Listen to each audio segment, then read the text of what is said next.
Yeah, I wish you a good morning. It's a great pleasure for me to talk to you. I didn't know that there are so many young people. To talk to you about creative economy, about the importance of creative economy in society. So I'm a future scientist. My job is to consult, especially cities, regions, as far as their economic development is concerned. And so we have a lot to do with creative economy. I've got three issues. So the first is, in a way, the context creative economy is developing, the culture of disruption we are living now. The second one is the issue battle for talents, which has a lot to do with creativity, because it especially takes place in cities, but not only in cities, even in regions. And the last one, I would like to give you some good practice of creative economy, from tourism to design to other branches.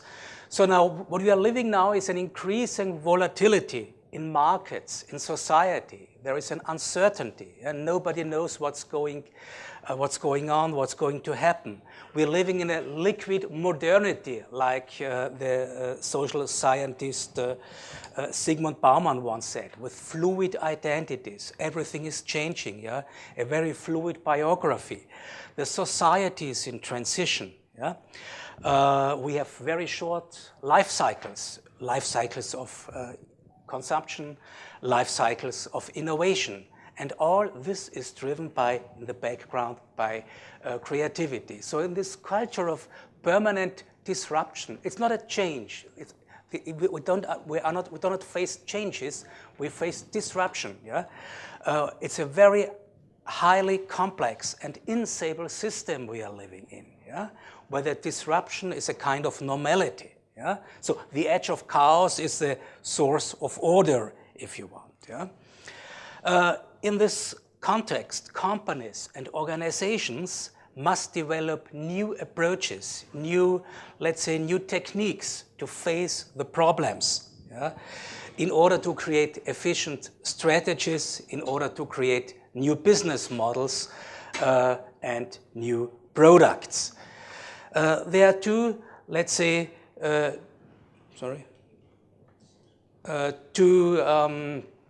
two keywords: resilience and excellence. Excellence, it's clear, it means we have always to improve, yeah? Products, organizations, business models.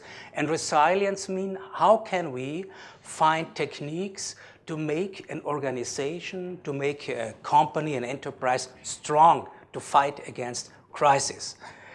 And if we have to solve problems, it is very useful sometimes to go a step behind, to see them from a different angle.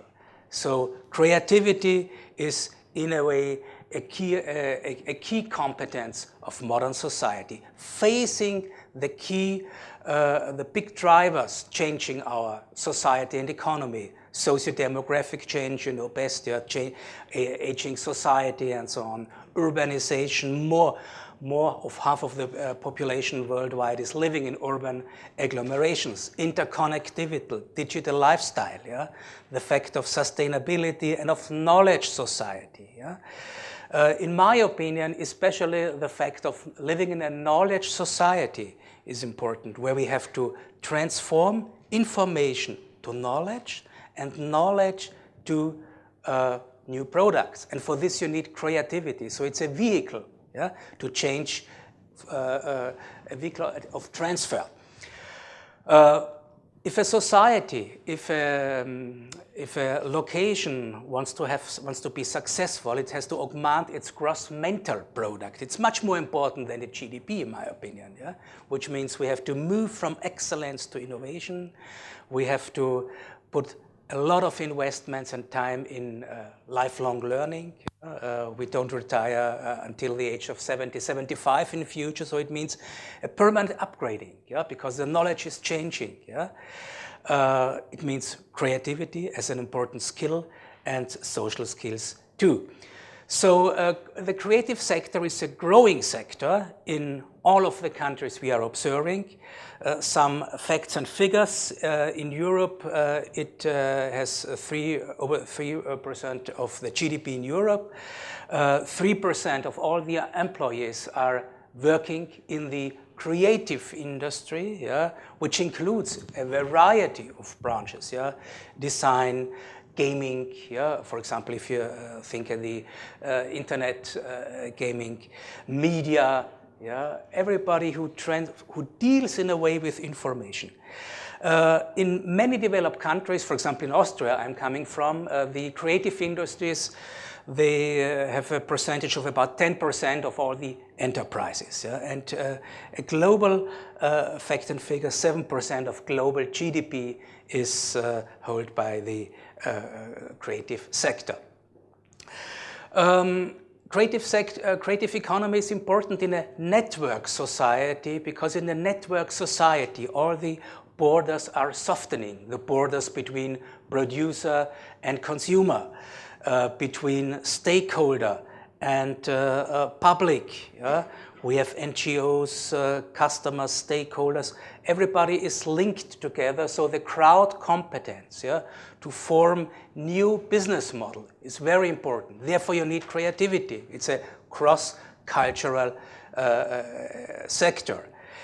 And if you think at all the new business models existing and growing up in the internet from one second to another, they have a lot to do with new values of the digital natives, all the people as you, born after 1980, who create new models, new business models, who change radically our ecosystem. If you think at facts like Kickstarter, crowdsourcing phenomenon, where society and where economy is changed. So collective intelligence is shared. Yeah? In the moment you share it, you augment it. Yeah? It's the only resource which is getting bigger and bigger if you share it. Yeah? And it helps to reduce the complexity in our world. We are facing a world of a very high complexity, which means nobody can reduce this complexity alone. Yeah? You need partners, you need a network to reduce this complexity in a crowd. So crowdsourcing, yeah, where organizations, enterprises, companies, NGOs, public organizations work together are very important. So the operation system of knowledge society in a way is creativity. And all the people working in creative branches, they are in a way change agents. They are role models for postmodern society, because the values they are living, they are diffusing into broader milieus, into broader society, values such as flexibility, such as self-fulfillment, yeah? A value which is very much important, especially for young people. If you ask young people, what do you want? Do you want more salary, or do you want a job where you can get self-fulfillment? Most of them, they would answer self-fulfillment, yeah? So, because it has to do with developing its own personality, yeah?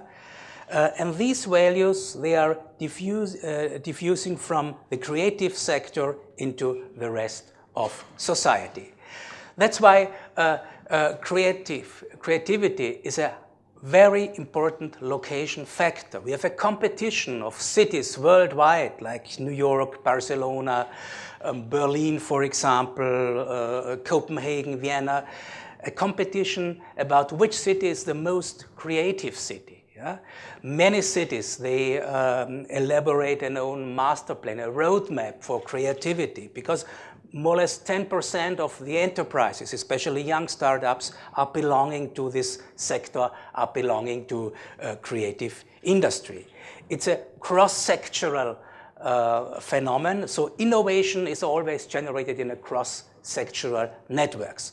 That's why mainly urban agglomerations are important for creative industry, because there you have got a dense network of production of enterprises, of producing enterprises, of research and development, universities, creative entrepreneurs, of young startups like in Berlin, for example. So strategic cluster. And if you think of Berlin, you all know the slogan, Berlin is poor but sexy. This is interesting because 10 years ago, Berlin was very interesting for young people. Yeah? They came to Berlin because it is cheap to live there. Yeah? You can afford an apartment, which you can't maybe in New York or otherwise. So attracting young creative people, yeah? They are, let's say, designing a reputation and image of Berlin worldwide.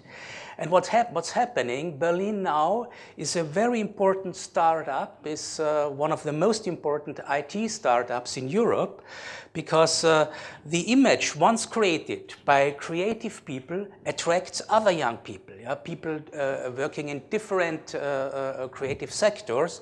So it's a very important factor as far as location marketing is concerned. But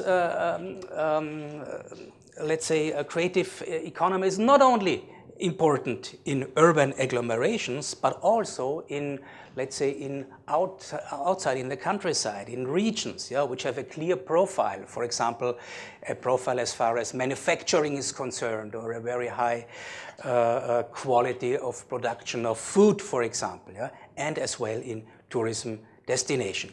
But in the urban age we are living in, where most of the population still now is living in urban agglomerations, and you see the percentage changing in 2050, 70% worldwide of the population will be living in urban agglomeration. So this is concentrated much more in urban agglomerations. So all these cities, all these urban agglomerations are in competition about in the war of talents. Yeah, they have to attract investors, young talents like you. They have to attract companies, tourists. Yeah, so they are living in the economy of attention. They compete via iconic branding. They have to install iconic brandings to get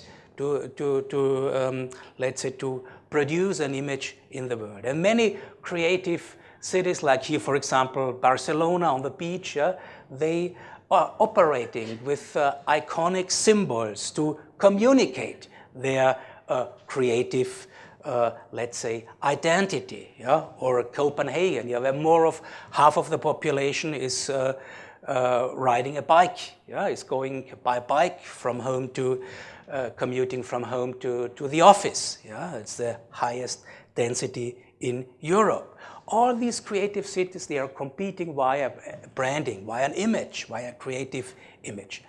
And if you think about competitive identity of a country, of a city, yeah, there is a lot of, let's say, of stakeholders responsible for this identity. There are the people you're living in. There is the place, yeah, the charming place. There is the economy and so on. The pulse, which is it a very modern place and so on. Yeah, and the more creative a place is, the more it will attract people. Yeah. If you ask young people where would you like to go, most of them would say Berlin, Barcelona, London, Shanghai. Yeah? They're all creative places, attracting via their images young people. And creativity is a transfer of knowledge into innovation. Yeah? Not only in the informational sector, but even in let's say, in, for example, here, tomatoes. Yeah? If you produce tomatoes, there is a producer of tomatoes living near Vienna who is producing 1,000 different kinds of tomatoes. Yeah? Here you need creativity. You need to transfer knowledge into products. Yeah? And in the battle for talents, where it's important to get young people, especially in an aging society, in Europe here, yeah, where we have a lot of old people in the next 20, 30 years. Yeah? Every city, every region is competing for young creative people, yeah, to, let's say, for its economy. Yeah? The question is, how can we source talents, yeah, starting in the school, yeah?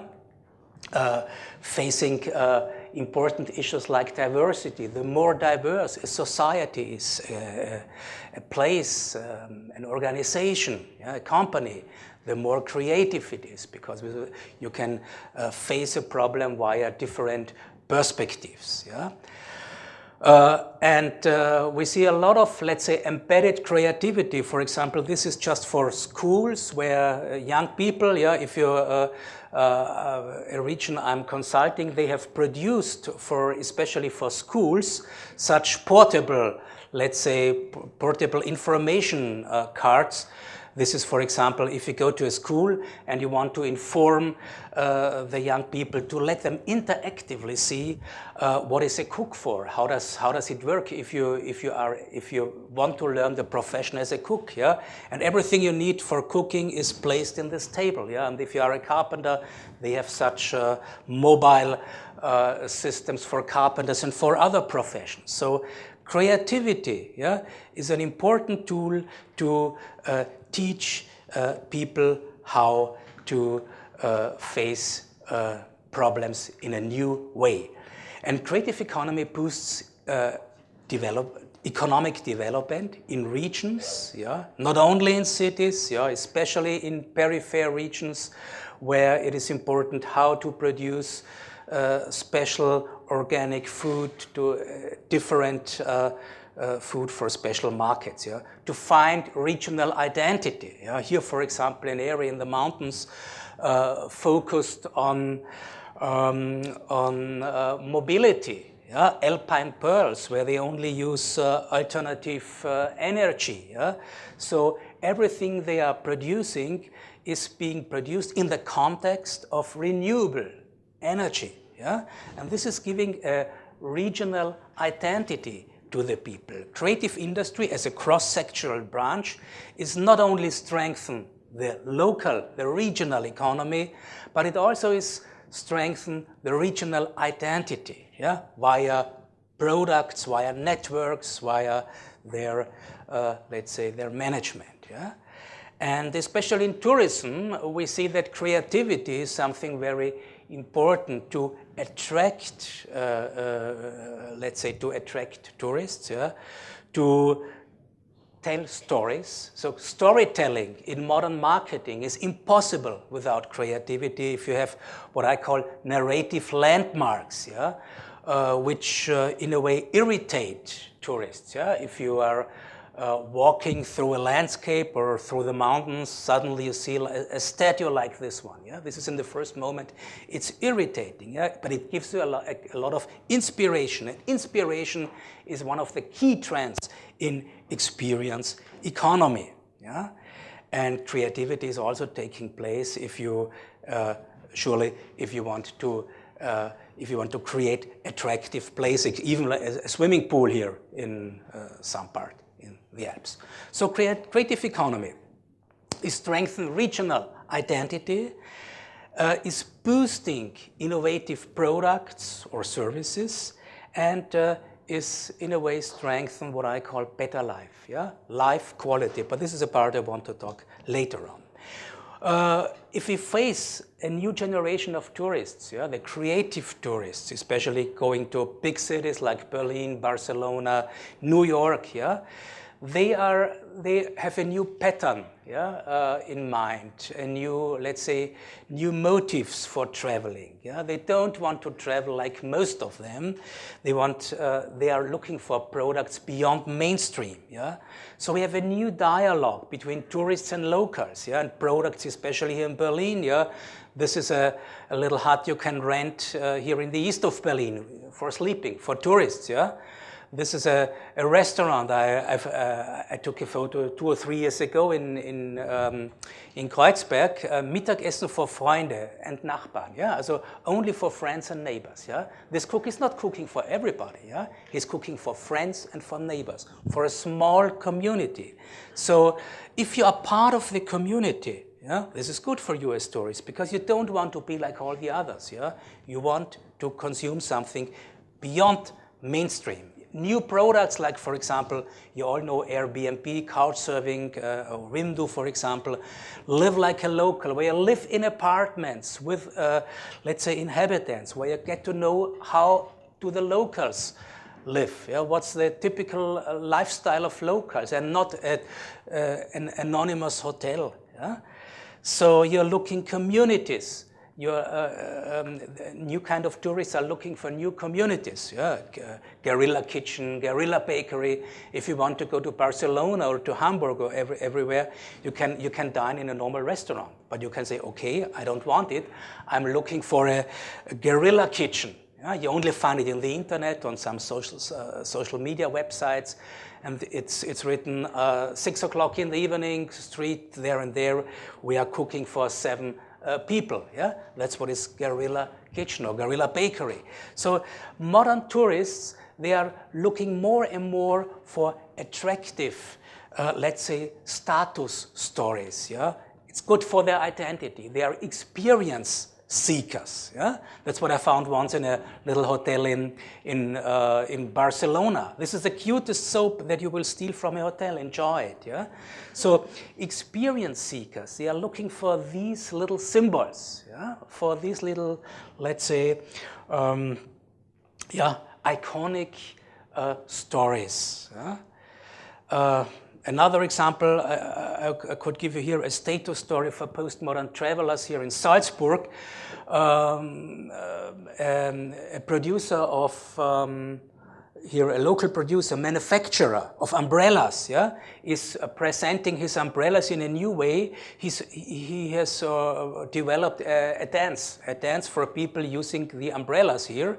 And it takes place on the roofs of the city, just for a small group of tourists, yeah, 10, 15 people, yeah, who climbed on the roof and who watched this, let's say, this special dance here, which is nothing than a product, a presentation here on the roofs of, over the roofs of Salzburg. So these are stories, status stories, postmodern travelers are looking for, yeah, and it has a lot to do with creativity, yeah. Another example, Vienna, the city I'm living in, they, as communication tool, they have very interesting events. For example, here in the place of Trafalgar in London, they created an event which is called, I think, Vienna from a different angle. Yeah? So the main message is Vienna is a creative, a cultural city, yeah? And, but the angle is changing. Yeah? The people are descending down from the top. Yeah? So they are changing the angle. Yeah? So if you want to, if you change your perspective, if you change your angle, you get a different image, different perspective of the city. Every company, every location has a life cycle. Yeah? It enters to the market, it grows, it gets in the status of maturity, saturation, and if the market is saturated, there are 2 possibilities. If you do nothing, it's the exit, it's the end of the company. Yeah? But if you develop something new, yeah? If you innovate, yeah? If you develop an innovation, you are, let's say, you are doing something for the future. An example which has a lot to do with creativity is this one. You know that in all our cities we have many places where there have been former shops which closed, and these closed shops, yeah, they give a bad image of a city. Yeah? It's broken windows theory. So to redefine, to rethink basis, young people here, it's an example of Vienna too, they have changed, yeah, former stores to face the vacancy in some urban streets. Yeah? This was a grocery before, or a carpenter, or whatever. They changed it to apartments, for example, flats, yeah? For tourists. Yeah? And, but the spirit, the former spirit is visible. Yeah? This is also a new idea how we can face a big problem in our cities, which has a lot to do with online economy, with online shopping. 25% in our cities will be gone away in the next 5 years, as far as the local physical shops are concerned. So to summarize it, creative economy is important because we have a lot of information, billions of bytes and bits every day. How can we transform information to knowledge and knowledge to innovation? Yeah? For this we need a vehicle, and this is creativity. Yeah? It's the most important resource in our society. That's why creative economy is an important location factor. It links different branches. It is a cross-sectoral branch. Yeah? You need creative people, even for example in industry, because if you think of the user face of a smartphone, of a car, whatever, design is very important, not only branding, but usability. Therefore, behind the products, you need creativity. Yeah? Then you need creativity for differentiation, to differentiate products, yeah, as far as the design is concerned, the branding is concerned, and it guarantees you a special kind of experience, and this is in the experience economy you're living in. Very, very important, yeah, to get new experiences, new inspirations, and last but not least, creative places are changing or are improving the quality of life. Yeah? If you look at those countries where the quality of life is very high, these are mainly creative countries. Denmark is one of the best examples. Yeah? The most happy people of the world are living in Denmark. Yeah? If you go through Copenhagen, for example, it's a very creative atmosphere. It's not only because they have an organic lifestyle and because it's a relatively small city, 1 million of people, but it's a creative atmosphere, yeah? Where the people know each other, where they are building up networks, and quality of life is, I think, a phenomenon we should all, which should be important for us all. So creative economy, to summarize, is, let's say, a link between different branches, between different kind of lifestyles, and in a way it's the best we can have in the future. Thank you very much.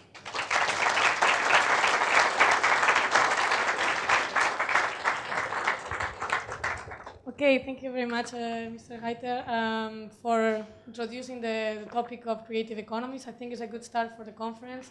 I ask you now to be very creative with your comments, questions. We have a very tight schedule, but still would be interesting to take some comments from the audience. So who wants to go first?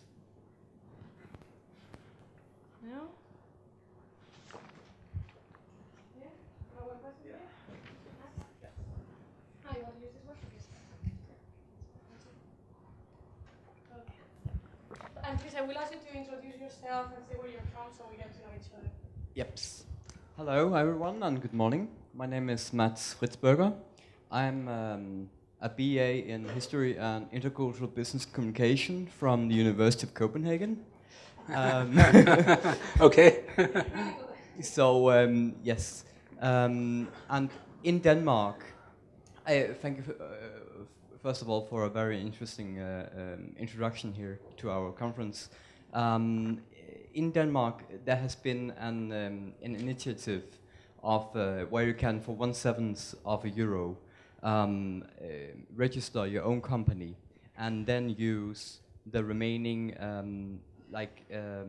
900 euros you earn. The first 900 euros you earn will go directly as a saving to your new company. And this is a new invention of the Danish government. But I am thinking of, as those kind of initiatives, one thing is to speak of creativity, but another thing is to foster the creation of real life startups. And how do we do that? That is the thing that goes on in my mind. And what do you think about this idea, and what have you thought of other concrete ways of foster this innovation as a way of creating concrete, specific startups? Thank you.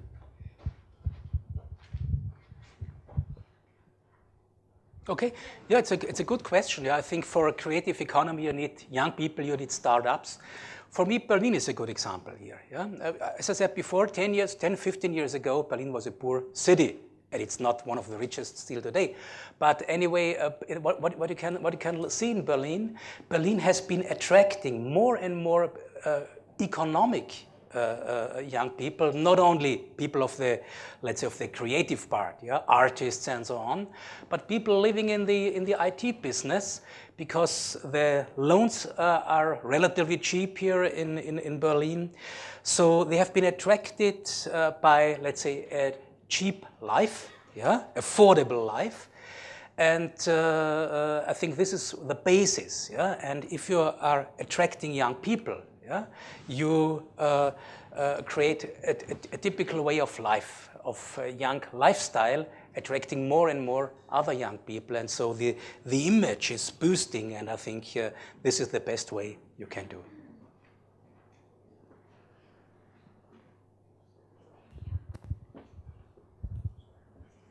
Good morning. My name is Iulia Popescu. I'm coming from Bucharest, Romania. I'm a director of programs within an NGO, European Institute for Participatory Democracy. And Berlin, Barcelona, all are Western cities. But what about a city like Bucharest, which is in the Eastern Europe? How can we foster creative industries, and how can we start up to build a new community based on youth, creativity and innovation as well? Mm-hmm. I think especially in Eastern Europe, we have many creative young people too. Yeah, so creativity is something behind the scenery. Yeah, and I'm not afraid as far as Eastern Europe is concerned, because you have a high potential. Yeah. The most important fact is how you can communicate, yeah, this potential. Yeah, maybe many Western people don't even know that in Eastern countries there is such a high creativity. Yeah, but I think it's a way of communication, a way of communication, this young lifestyle. Yeah, but it is fact, part of the life. Hello. Oops. My name is Ricardo Burgos. I come from Puerto Rico in the Caribbean. I've been coming to Berlin for 7 years, 2005. So I've seen, and I have a lot of good artists, not only from Berlin, but also from all over the world that are living here now. And in an art show that I went on Friday, it was very interesting to see the artists complaining that Berlin was getting expensive. Yeah. Okay. So my question is, how long these cycles last? Okay. And what happens after the city becomes expensive and then it's not attractive for the creative class anymore, because it's happening, and I just saw it developing in real life. So I would like a comment on that. Yeah, that's an important aspect you're talking about. Yeah. Every city has its life cycle, so Berlin too. So the question is, what can you do? And attracting more and more young people, the life is getting much more expensive, and some parts of the creative class can't afford it anymore. Yeah. So the worst thing which can happen to Berlin is to become a rich city. Yeah, but it's difficult to tell the people in Berlin, let's stay a poor city. Yeah, because everybody wants to get richer. But this is a question of politics, I think. Yeah, how can we create, let's say, different parts of Berlin more or less reserved for a creative class, yeah, where old fabrics, yeah, where you can guarantee special rents, for example, for creative class. So I think you can do a lot via economic, via politics, in this case, to create a basis for the creative class. The lady. One more question. Okay. If you could please introduce yourself as well. Thank you. Good morning. My name is Ioana Toma. I'm Greek, but I'm based in Paris. And I have a question to ask you. Basically, we all know that if you want to industrialize new products, you need to have intense funding. And you also need some time-consuming procedures. In the US, for example, you have legislation that allows companies to declare bankruptcy in several ways very easily and get funding for new projects after. In Europe, this is not a possibility. Okay. So how can we actually talk about creativity? How can we talk about startups when we have a framework which does not allow for failures, basically? Yeah. That's right. We have a very different framework here in Europe in comparison, for example, to, let's say, to California, to the Valley. But I think in general, if you observe the situation is changing. If you think at crowdfunding, Kickstarter and new portals, where people say, okay, this is an interesting idea, people like you and me, this is an interesting idea. Let's invest $500, $1,000 into this new watch, for example, or into this new furniture. So I think we are facing a development which is much more democratized, interactive. More and more people are being involved, which formerly have not been involved.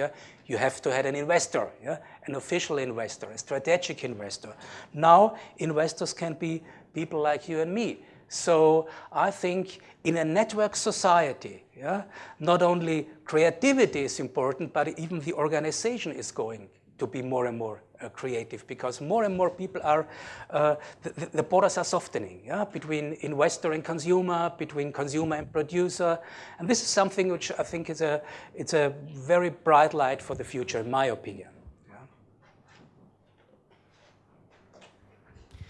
Okay, so I think we're going to have to close here, but please join me to give a warm thank you to Mr. Reiter. Thank you.